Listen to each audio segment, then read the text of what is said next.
Do you guys want to know what's really happening right here in the San Diego real estate market?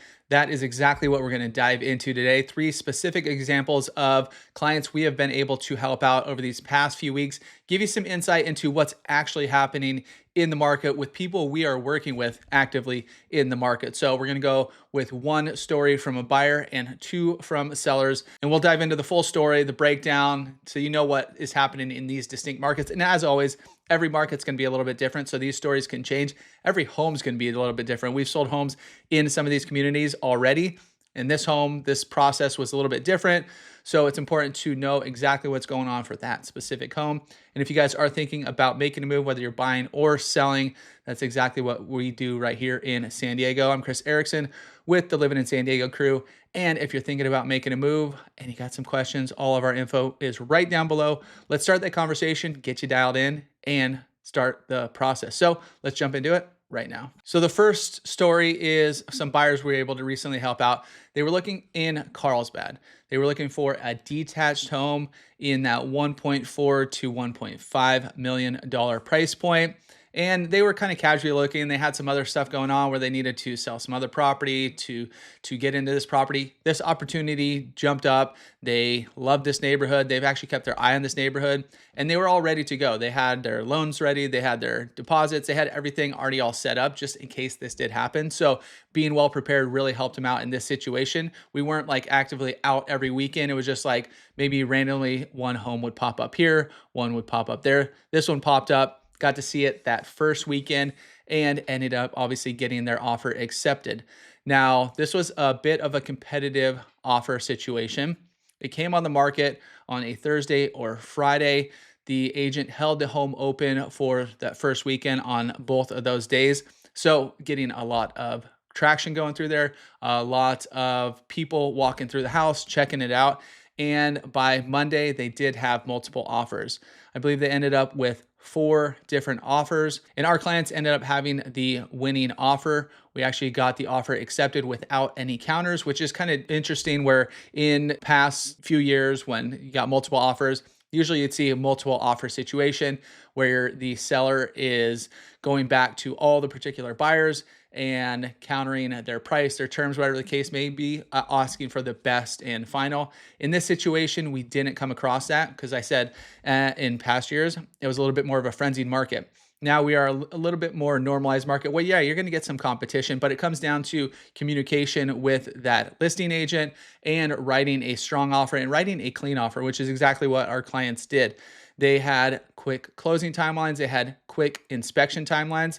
Now that helps the seller out because you get through all that initial phases where you're doing inspections, appraisal, loan, all those parts that go into buying a home. If when you're writing an offer, if you can tighten up all those timelines, it just looks like a stronger offer to the seller. It shows them that you are committed. You are going to move through the process swiftly. You are going to get all your stuff done in a timely manner. And by the time you get all your contingencies removed, there's only a few weeks left until close. It gives them peace of mind that they're going to get the process done pretty quickly. They also wrote in a 21-day close of escrow, so just about 3 weeks, which we were able to hit as far as timelines go. And just for a little context on the size of this home, we're looking about a 3-bedroom, 2.5 bath, just about 2,100 square foot. And their initial offer was exactly at that list price, where they did end up getting it right at the list price. So with their clean offer and the clear communication we were able to have with the agent, and just letting them know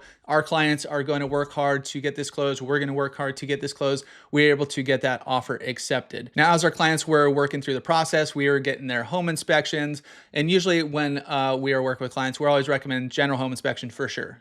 Hands down, have to do it. It's just part of the process. Costs anywhere between, averages depending on the type of house, but $750 to $950. So bigger house is a little bit more. If it's got a pool, it's going to be a little bit extra. But that's the inspectors going in, checking out all the systems, making sure everything works. We're also getting a sewer inspection. Even though this was somewhat newer construction, it's always a good idea, because a lot of times during those sewer inspections, not a lot of times, but if there are issues and it does come down to the plumbing, those could be big ticket items. So spending that few $100 on the inspection not only gives you peace of mind, but lets you know if there's any big items, underground that you guys can't see when you are just looking at the house. You're like, oh, this is a beautiful home. I can see myself living here, but you don't see the plumbing, you don't see underneath. That's what these inspections are for. And the third one we always recommend is the termite inspection. And since this home was relatively new, just a few years old, it didn't have a ton of termite, but when our clients did send a request for repairs, which is something that is negotiated, it's like a secondary negotiation between the buyer and the seller. And it's going over any kind of deal breakers, anything that you as a buyer potentially didn't see that were bigger items that you didn't see when you were actually just previewing the home, checking it out. So they didn't need anything. It was a fairly clean house. They weren't asking for anything big. The one thing they did ask for was a termite clearance. So the termite company will come in, they'll treat the termites, they'll fix the damaged wood if there is any, repair any dry rot, and then they'll issue a clearance, which they give it to you as the buyer, and gives you peace of mind that, okay, it's clean. Sometimes they do have to tent, not in this situation. It was just a little bit of woodwork here and there, a little bit of local treatment. So it wasn't a huge issue. It was about like $800. And a lot of times as buyers, and we see it, buyers asking for that on the sell side too, we did see that as well, which we'll share here in a little bit, but you will see that a lot. And depends on, sometimes sellers won't take care of it, sometimes they will. But if it is important, it's always worth asking. And so we were able to go through all that and close within that 21 days. It was a fairly easy process as far as going through. No big surprises came up. Our clients were very diligent about working their way through. We were very diligent about keeping everybody on track. So we were able to get that entire process done in 21 days. Property number 2 is a property that we were representing the sellers. It's actually closing today as we're filming this. So we get to make that call here shortly. Congratulations, your home did sell. They're already into their new place or in the process of purchasing their new place somewhere else. But this one was a little bit, not difficult, but there was a few things that came up that we did have to work through that we've been seeing actually in this type of property in a few different places around San Diego. The last one, the sellers actually had to take it off the market because we weren't able to work through this situation. It was an insurance situation. So we'll get into all that. Now this home is a condo in San Marcos, sitting about 1,500 square foot, give or take, 3-bed, 3-bath. Beautiful place. They took really good care of it. It's nice, you know, dialed in, move-in ready. As we say, dialed in. That's what we're going to keep coming back to. Dialed in, and it was move-in ready. So we ended up putting this home on the market in our typical fashion where we have a little bit of a ramp up through the week, put it actually live on the market on a Wednesday or a Thursday. Potentially, if the homeowners want it, an open house that weekend, that first weekend, kind of get everybody through, make sure to open it up for any, you know, clients or any buyers rather who their agents out of town, maybe they come see it that weekend. So that's what we did. First weekend came on, Cassidy, my partner, he ended up holding that house open. I was at the other house that we'll cover next. And 2 totally different stories for open houses. 3-hour open house from, I believe it was 12 to 3. Perfect time. This house, this community had a few other properties on, so a few other open houses in there. You feel, okay, Saturday, it was a beautiful day out. You're going to get some traffic through there. Through the entire open house, we only had 2 people come through the property. So it was a very slow open house, which is very odd for that first weekend. Now, potentially, there's a few things that could be happening here. Now, though this house is in a gated community, it was still relatively slow. Usually if homes are in gated communities, it's kind of good. It kind of weeds out like looky-loos because people are calling us to get the gate code. Maybe they don't want to give us their information to come see the property, so they'll just stay away. So usually you get actually serious buyers in there, which is good. But only 2 buyers was kind of surprising. So the next day or throughout the weekend, I think we had maybe 1 more showing, something like that. So I went through that first weekend. It was a little bit slower. Now our clients are like, let's do another open house next weekend and see what kind of interest we get. So this time I'm taking the open house. I go set up all my signs. We do all our online advertising. We do, you know, try to get people in there doing all of our promotions. So once we put it into the MLS, that's where most people are going to see it. Anybody with that save search is going to blast them. Hey, there's an open house this weekend, you know, at this property from whatever, 1 to 4, whatever the case may be. Now, this open house was a little bit busier where we actually had 4 people through. So not a busy open house by any means, but a little bit busier. We doubled the last open house, right? This didn't generate any offers. Our clients, like I said, are already in escrow or working on another property in the place they are moving to. And so they need to move this house. There's another home that just came on the market, same floor plan, a little bit different, not as nice, but they wanted to compete with that home as well. Make sure they're, getting the same amount of eyeballs as that other property. So just about 2 weeks in, they did decide to drop the price. Now, the original price was right around that $760 mark. They dropped it about $10,000.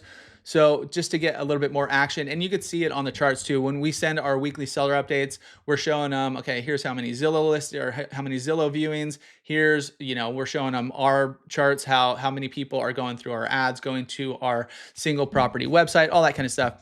But on like the sites, homes.com, Zillows, etc., you could actually see, because anybody with that saved search, they'll get pinged again. Hey, there's been a price reduction for this home. Now, this is a good strategy to get that extra little bump if it's been sitting, if you do need to move the property a little bit quicker. And that's exactly what they did. So dropped it down by about $10,000. We ended up getting an offer there in the next week or so. The market time for this property was 20 days. So a little bit longer than that previous one where we were representing the buyers, which was 4 days, basically that first weekend. It was a little bit longer in this situation. Now, as we're going through, it was a pretty clean offer. Our clients had their numbers that they needed to meet to get into their next property. So we negotiated up front that buyers who were coming in are going to not be asking for any repairs. So basically getting the property as is, which is typical in the contract. But a lot of people, when you're going through, you will find a lot of buyers do ask for repairs or credits or to fix a few things or termite, like we mentioned earlier. So we ended up doing basically negotiating this up front. Hey, they're not going to ask for anything. They're still going to do their inspections. They're still going to check everything out, but they will not be asking for anything in the request for repairs. Now, like I mentioned, the offer came in a little bit below where we even were at, but our clients were good with it. They were good with what they were going to walk away with in the end. It was a quick close again, 21 days. Now, we ended up going a little bit over that because of basically the thing that we've been hearing a lot about, and that's insurance. Now, this property is within a community that has a master HOA, and then there's 3 communities within the gated community that each have their own HOA. So basically the home has 2 HOAs. Now, in the previous house that we didn't sell, the HOA had changed their insurance. They dropped it down to a much lower percent and wasn't able to allow financing in there through like Fannie Mae guidelines. They didn't have enough insurance to cover that. And so basically, if you're going basically a conventional loan for most places, they're going to take it and then they're going to sell it to Fannie Mae. And it has to hit these certain criteria. Well, if you don't have insurance, which we've been seeing a lot, or limited insurance or not enough insurance, then it could potentially flag them. They won't buy the loan. In turn, you will not get the loan. And that's what happened at the other one. Now, this one, since there's 3 different communities in there, we were talking with a few other agents, and we asked our clients up front, before it even came live, has there been any changes to the HOA? Has there been any, insurance issues? Has there been anything that we need to be aware of? They said no. We're like, perfect. But as we're going through the process, this issue did come up. We're getting flagged. We cleared everything. So got through inspections, got through appraisal. The only thing we're getting held up on was the loan. And it was for the insurance piece where they were saying that it wasn't Fannie Mae. We're trying to clear some things here and there. So we were texting around with a few other agents in that community. They're like, oh yeah, it's called blacklisted from Fannie Mae. At the end of January. So we're getting in touch with our client, making sure they're checking in with the HOA. Everything seemed good. Even talking with managers and insurance people who are running the HOA, they're like, no, we're good. It turns out the lender was working with information regarding one of the other HOAs in there. The other 2 HOAs, or at least one of the other HOAs in there, it was on the blacklist, whereas our clients was not. So they were trying to pull up the guidelines and all this, and they were getting flagged, but the master HOA was good. Our client's HOA was good, but they were looking at a separate HOA. It took a few days to get this figured out. Once we did get this figured out, it bumped it back a few days because they still had to do the HOA paperwork and whatever, get their questionnaires out and whatnot. So we did end up getting it figured out. We were supposed to close on a Thursday, ended up closing on a Monday. So it did delay it by a few days, but that's why it's so important as you're going through this, especially if a buyer, make sure you're asking these questions, make sure your agent's asking these questions, because you don't want to get in the process and get almost too close and have these issues pop up where you are getting to the end. And this one, like we mentioned, we knew it didn't have any issues, but there was issues with where they were looking to pull this data.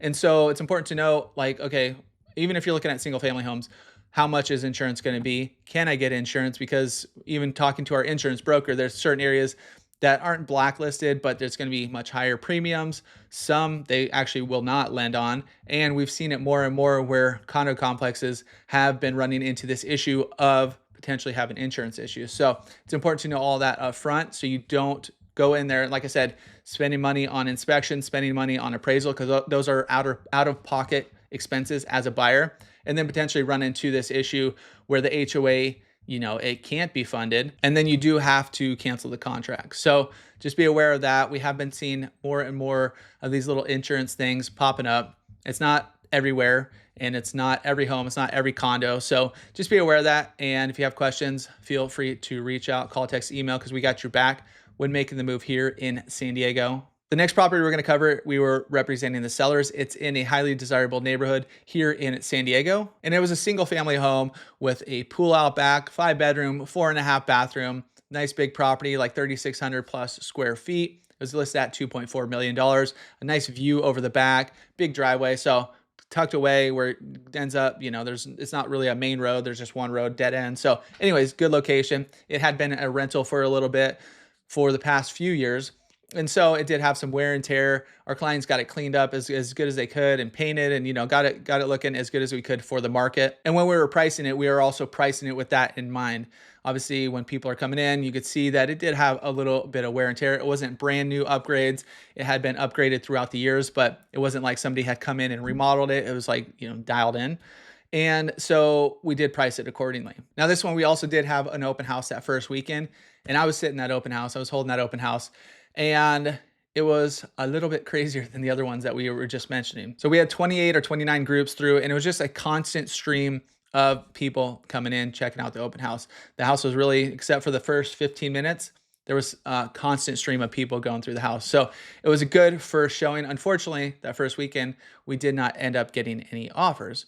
So the property went into the next week. We're having a few showings here and there. It's not like a flood of showings where it's Monday, Tuesday, Wednesday, we get 3 or 4, it was, one-offs here, maybe a few over the weekend, that kind of thing. Now, this home ultimately ended up being on the market for 17 days before we did go under contract. But let's say about halfway through, we did start getting a few offers coming in, and some were, low ball, just basically like cash offer, just throw their hat in the ring, see if they get it. I think one was like $1.8 million. So our client's like, yeah, no. The others were closer. Now we're getting closer. And at this point, we have a few offers in hand. So in total, we ended up with 4 offers kind of at different times. So it wasn't all at once, but a few of them did come in at the same time. And we were negotiating back and forth, going back and forth with a few different people, multiple counters. Ultimately, ended up countering 2 different people. One of the buyers decided not to go. Another buyer decided to come up to where our buyers wanted, right in that 235 range. So we didn't get full price offer, but we got fairly close for the condition of the property. Now, one thing with this property is we did not run into issues, but we did have a large request for repairs.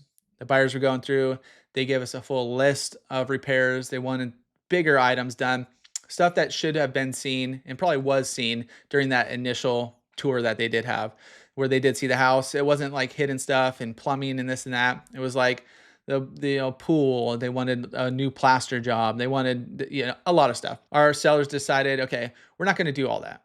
We're going to go through this list. We're going to give you items A, B, C, D, E, and we will give you, they also asked for a credit or a price reduction rather.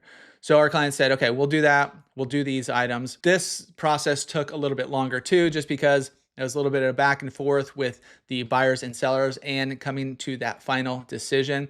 They did also ask for termite in there. There wasn't a ton of termite. It was basically on one railing or one balcony that they had. They didn't have to get tented. It didn't have to do any of that.